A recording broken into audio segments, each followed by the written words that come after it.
This is a recording of the International Communist Party, which maintains its direct line running from Marx to Lenin to the foundation of the Third International and the birth of the Communist Party of Italy in Leghorn, Livorno, 1921.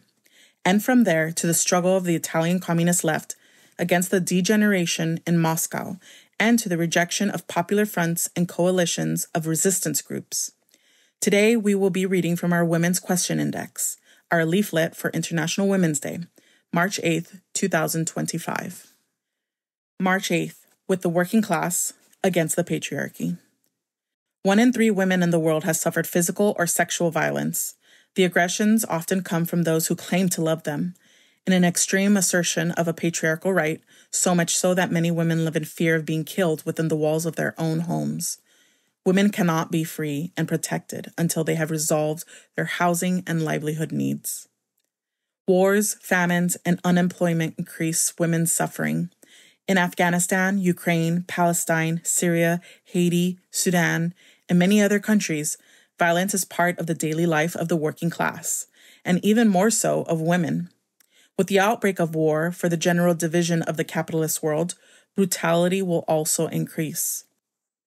The history of world wars, inevitable consequences of the crisis of capitalism, as in the period in which we find ourselves today, is also a history of violence against women, a natural consequence of war.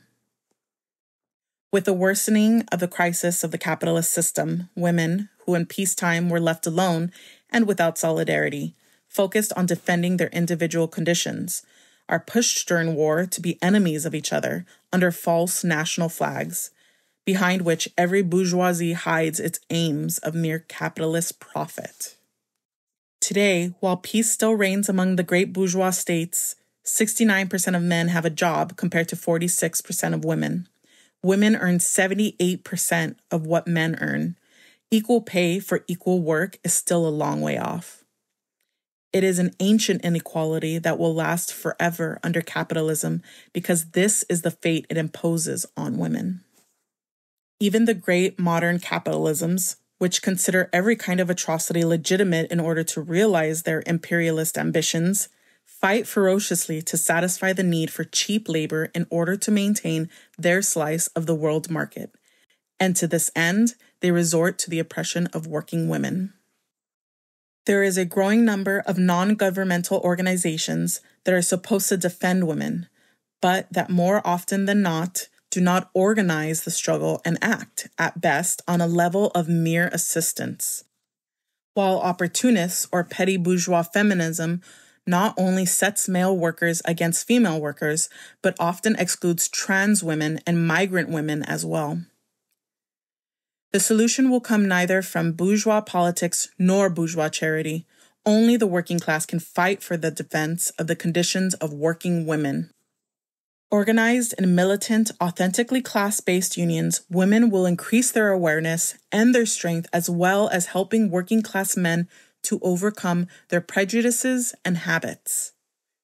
The class-based trade unions are so weak today partly because of the sexual and racial division of the workforce, the anger of the workers at their conditions, which should be leading to more and more widespread strikes, is deflected by nationalist rhetoric against immigrants, and the crucial question of women is looked down on.